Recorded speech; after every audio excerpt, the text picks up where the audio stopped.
Salut Timer and welcome to a very cold and wet Swiss mountain pass. However, I am with this, the Jaguar F-Type SVR, which is without a doubt one of the most stupidly loud cars that I've ever driven. So my friends over at A Gentleman's World, which is a fashion and lifestyle blog based in Zurich, asked if I would like to take this off their hands for a weekend. Of course I said yes, who wouldn't? I filmed one of these on my YouTube channel about a year ago now. It was a hugely popular video, although my filming was just terrible then, but the point was the car was epic and I still love it as much today as I did when I first drove it a year ago. So I've just arrived at the top of the Oberalp Pass, which is the mountain pass connecting to Andermatt, where I'm going to be spending my weekend. I'm actually going to take a few days off over the next couple of days, supposedly vacation, actually taking time for myself, but I can't help but always filming and taking pictures. I've actually come up to Andermatt to stay in the Chedi hotel, which is just an incredible hotel. It's one of the nicest hotels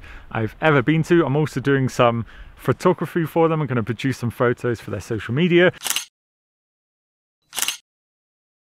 So because the weather does suck quite a lot today, and I have a 5-star hotel waiting for me down at the other side with an amazing spa, which I cannot wait to get inside, I think I'm going to start off today's video and then carry it on another day. But for this morning, I say we just jump inside and do some POV camera angles and just enjoy the sound this makes. This is one of the most ridiculous sounds I think a car has ever made.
back again. 5th day with the car now. I do realize this video is cut up into quite a few different pieces.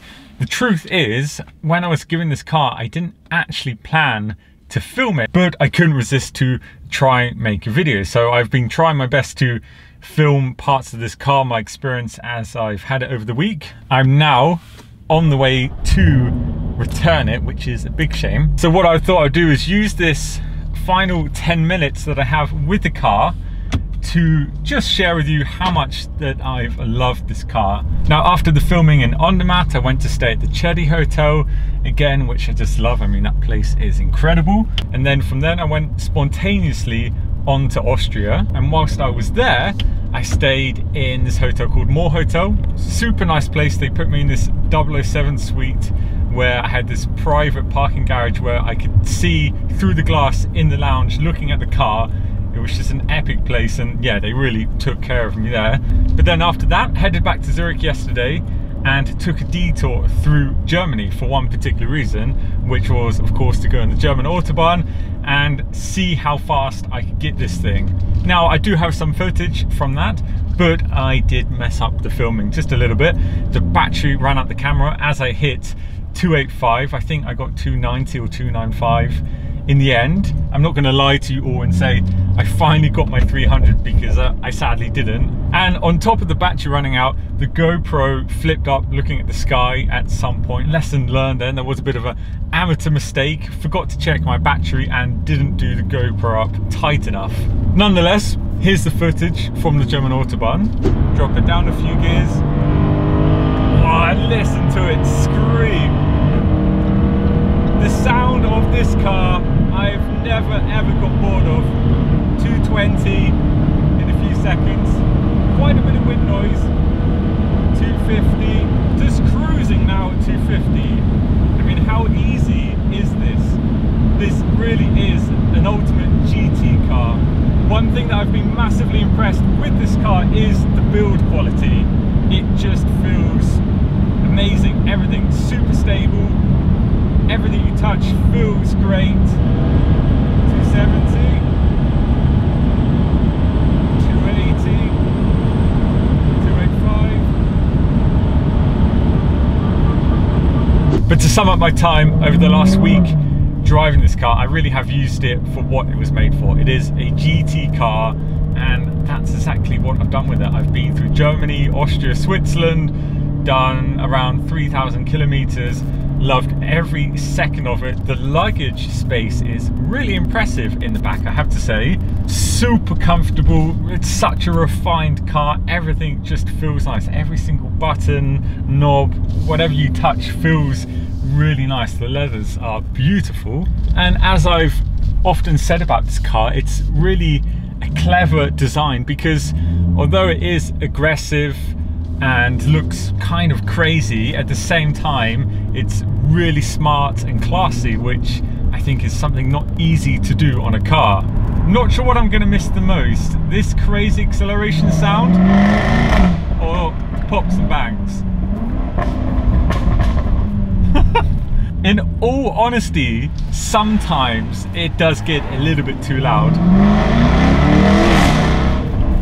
I mean, that's not normal. That is really not normal for a road car.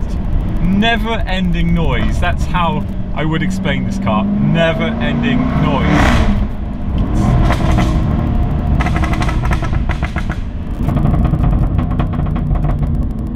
So big picture, with everything that I've used it for over the last week, whether it's driving high speed on the Autobahn, twisty roads, something that you need to fill with luggage, it's just been amazing. It's been a total dream with this car. Just drop it down a gear. Okay, that was ridiculous. That one, absolutely ridiculous. But sadly, any minute now, I'm going to be arriving back at the location to hand the keys back, which means it's ciao for now.